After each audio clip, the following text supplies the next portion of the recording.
Welcome back to a college admissions moment. If you're like most students going through the college admissions process, you're liable to be asking yourself, will this testing madness ever end?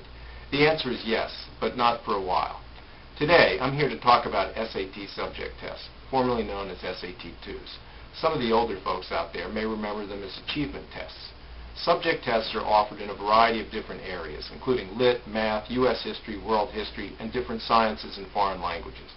Colleges use the results of these exams as additional pieces of information to help them make their admissions decisions.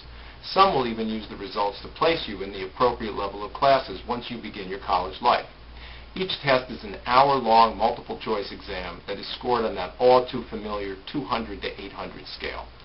Subject tests are offered on the same dates as the regular SAT, though not in March or April. Many of you will find that June is the best time to take them because classes are ending and you're already studying for your final exams. As a result, the material should be fresh in your mind.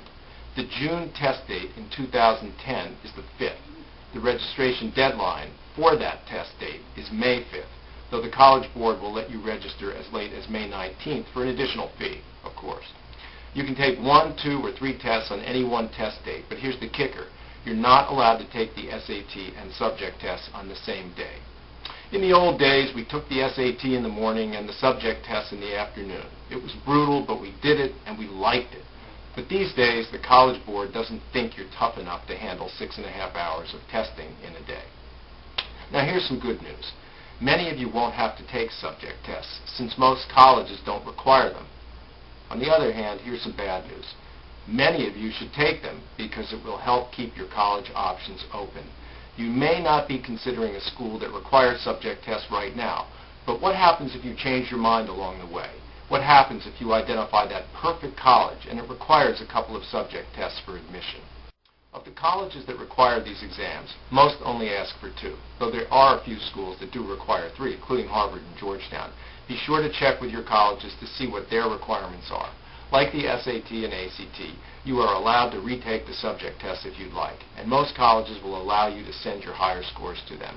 Subject tests are a pain, but a pain that you may have to endure if you are interested in certain colleges. And now, for another installment of What's Up with That College? Tufts University, just outside of Boston, is one of the top schools in the country. 5,000 smart, interesting undergrads on a pretty campus that sits between Medford and Somerville, Massachusetts.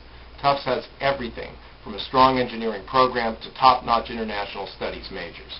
It also has an experimental college that offers non-traditional courses, many of them taught by students for academic credit.